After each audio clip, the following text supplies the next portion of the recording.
Assalamualaikum warahmatullahi wabarakatuh. Perkenalkan, nama saya Aditya Nurcayati dari tim kontra terhadap pernyataan bahwa pembelajaran bahasa Indonesia di masa pandemi hanya dapat mengukur keterampilan menulis.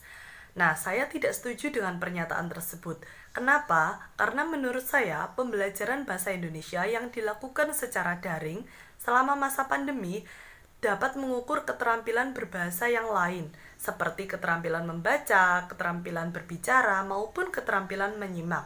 Tentunya, hal tersebut bergantung pada kemampuan guru dalam mengkolaborasikan antara pembelajaran dengan media atau aktivitas yang dapat dilakukan siswa di rumah. Walaupun pembelajaran daring bersifat terbatas, namun seorang guru tetap dapat mengukur keterampilan membaca seorang siswa dengan memanfaatkan media berupa PowerPoint maupun e-book. Sebagai contoh, seorang guru dapat membagikan e-book berisi kumpulan cerita pendek tentang kehidupan sehari-hari pada siswa. Lalu, guru akan meminta siswa untuk membentuk kelompok beranggotakan 4-5 orang. Nah, tak lupa, setiap kelompok akan diminta untuk memilih salah satu cerpen yang dianggapnya paling menarik. Setelah mereka membaca cerpen tersebut dengan cermat dan juga teliti, maka guru akan meminta siswa untuk mengidentifikasi nilai-nilai kehidupan maupun menganalisis unsur-unsur pembangun di dalam cerpen tersebut. Setelah siswa berhasil menganalisis isi dari cerpen tersebut, maka guru akan memberikan kesempatan kepada siswa untuk mempresentasikan hasil diskusinya saat pembelajaran daring berlangsung. Dari kegiatan ini, guru tidak hanya dapat mengukur keterampilan membaca siswa dari hasil analisisnya. Namun, guru juga tetap dapat mengukur keterampilan berbahasa yang lain seperti keterampilan berbicaranya melalui kegiatan presentasi yang dilakukan oleh siswa. Cara lain yang dapat digunakan untuk mengukur keterampilan membaca seorang siswa selama masa pandemi adalah guru dapat menanyakan tokoh idola dari masing-masing siswa. Lalu mereka diminta untuk mencari dan membaca secara cermat dan teliti biografi tentang tokoh idolanya tersebut. Setelah itu, guru akan meminta mereka untuk mengungkapkan kembali hal-hal yang dapat diteladani dari tokoh idolanya tersebut. Nah, dari kegiatan ini, guru tidak hanya dapat mengukur keterampilan membaca seorang siswa dari hasil analisisnya, namun guru juga dapat mengukur keterampilan berbicara siswa dari kegiatan presentasi yang dilakukan siswa tersebut. Menurut saya, pembelajaran bahasa Indonesia secara daring di masa pandemi tetap dapat mengukur 4 aspek keterampilan berbahasa yang ada, karena 4 aspek tersebut saling berhubungan satu sama lain. Sebagai contoh, untuk dapat menguasai keterampilan menulis, maka seorang siswa harus terlebih dahulu menguasai keterampilan menyimak dan juga keterampilan membaca. Terima kasih, sekian dari saya. Wassalamualaikum warahmatullahi wabarakatuh. Saya Ferini Nugraheni sebagai pembicara kedua dari tim kontra. Saya sangat tidak setuju dengan pernyataan bahwa pembelajaran bahasa Indonesia di masa pandemi ini hanya bisa menilai kemampuan menulis pada siswa. Menurut saya, walaupun dalam masa pandemi seperti sekarang, yang dimana setiap pembelajaran dilakukan secara online dan tidak bisa bertatap muka secara langsung, pendidik masih bisa melakukan penilaian terhadap 4 aspek kemampuan berbahasa pada siswa, yang meliputi menyimak, berbicara, menulis, dan membaca. Sebagai contohnya adalah kemampuan menyimak. Misalnya dalam pembelajaran, guru menyampaikan materi, baik menggunakan media video, rekaman suara, salin dia, maupun pertemuan secara daring, guru masih bisa melakukan penilaian terhadap kemampuan menyimak pada siswa.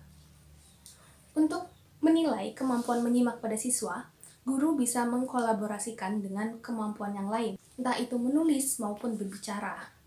Contohnya, guru menyampaikan materi melalui video. Kemudian, setelah menyimak video tersebut, guru menugaskan siswa untuk mengambil poin-poin penting yang ada dari video yang telah diberikan, kemudian mengembangkan poin-poin tersebut menjadi sebuah penjelasan yang detail. Penjelasan dari siswa ini bisa berupa tulisan, bisa juga berupa kemampuan berbicara. Jadi siswa diminta membuat video dan menjelaskan hasil pengembangan pikiran dari materi yang telah ia simak. Nah, dengan begitu, pendidik masih bisa menilai kemampuan menyimak siswa. Apakah siswa menyimak dengan baik ataukah siswa menyimak dengan setengah-setengah. Jadi, saya sangat tidak setuju dengan argumen bahwa pada masa pandemi ini, pendidik hanya bisa melakukan penilaian terhadap kemampuan menulis siswa. Pendidik masih dapat melakukan penilaian akan keempat aspek kemampuan berbahasa: menyimak, membaca, menulis, dan berbicara. Kuncinya adalah bagaimana pendidik mengkolaborasikan antara materi yang ingin diajarkan, kemudian tujuan pembelajaran dan media dan strategi pembelajaran, serta bagaimana pendidik bisa memanfaatkan teknologi yang ada agar tujuan pembelajaran tercapai dan siswa mampu menangkap materi dengan baik. Sekian dari saya. Wassalamualaikum warahmatullahi wabarakatuh. Assalamualaikum warahmatullahi wabarakatuh. Perkenalkan, saya Francisca Ayu Anggraini sebagai tim kontra. Jadi saya di sini menegaskan bahwa kami dari tim kontra benar-benar tidak setuju terkait dengan pernyataan bahwa pembelajaran bahasa Indonesia di masa pandemi hanya dapat mengukur keterampilan menulis. Pembelajaran bahasa Indonesia dilakukan secara daring, maka diimplementasikan dengan beragam cara oleh pendidik. Selama penutupan sekolah masih terjadi di masa pandemi saat ini.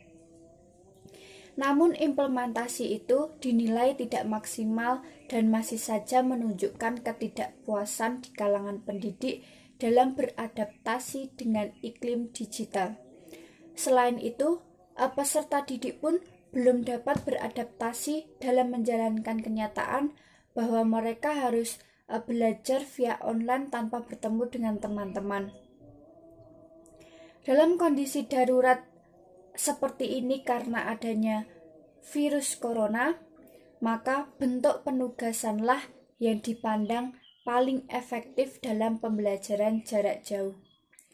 Penugasan pun dilakukan dengan banyak cara, salah satunya yaitu mengimplementasikan keterampilan berbicara. Jadi, keterampilan berbicara ini dilakukan ketika adanya forum diskusi yang harus dilakukan. Diskusi pun dapat dilakukan secara online melalui berbagai media sosial yang telah disediakan seperti Zoom, Google Meet, maupun WhatsApp group pun kita dapat berdiskusi dengan suara kita melalui voice note seperti itu. Bukan hanya jadi pernyataan bahwa pembelajaran bahasa Indonesia di masa pandemi hanya mengukur keterampilan menulis saja itu menurut kami tidak setuju, karena di sini pembelajaran bahasa Indonesia pun juga menerapkan 4 keterampilan berbahasa, yaitu menyimak, membaca, salah satunya menulis, dan yang terakhir adalah berbicara. Saya menegaskan kembali seperti apa yang telah teman-teman saya sampaikan terkait dengan yang disampaikan oleh Mbak Dita mengenai keterampilan membaca. Jadi, dalam pembelajaran bahasa Indonesia yang dilakukan, baik itu dilakukan secara daring, tetap mengukur aspek keterampilan berbahasa yang lain, yaitu salah satunya adalah aspek membaca.